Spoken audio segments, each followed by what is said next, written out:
Sraith Pictiúr ever a seachtdéag. Tionscadal Fhéilte nÉireann. Lá amháin ag tús na hidir bhléana thugann múinteoir Tionscadal simúil dúin faoi Fhéilte nÉireann. Bhí orainn fáil amach cad éad na féilte is táhachtaí sa tír. Wathí muid go méo an obair simúil agus cinneal taitneamhach.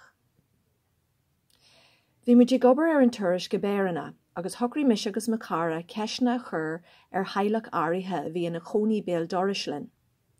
Bhfuil muid leo ihe amháin agus chur muid na ceistena cí orthú. Dúirt siad gur a bheith lá éile pádraig an éile is mó. Dúirt siad gur thug siad é gach bliain ar lár na ceathrach chun fécinnt ar an mhórthiúil.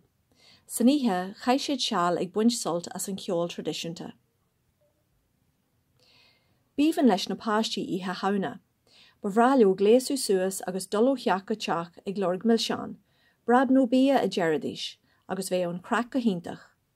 Ba léir gur hatan imachtaí na saona leo. Ach ba é an nullag an éile is mó don teilech. Hatan na carúil an tiopadaireacht na sulse ar na sráidena agus an atmosfér galanta leo. Ba bhreailiú ama chaithú le clán agus cairde. Sin an rud is táhachtaí I ddrachan na nullag. Go muid buchas leis an teilech. Dúirt muid leo go méo a bhreagraí an cabhrach, agus bhí, mar gréithí muid don Tionscadal.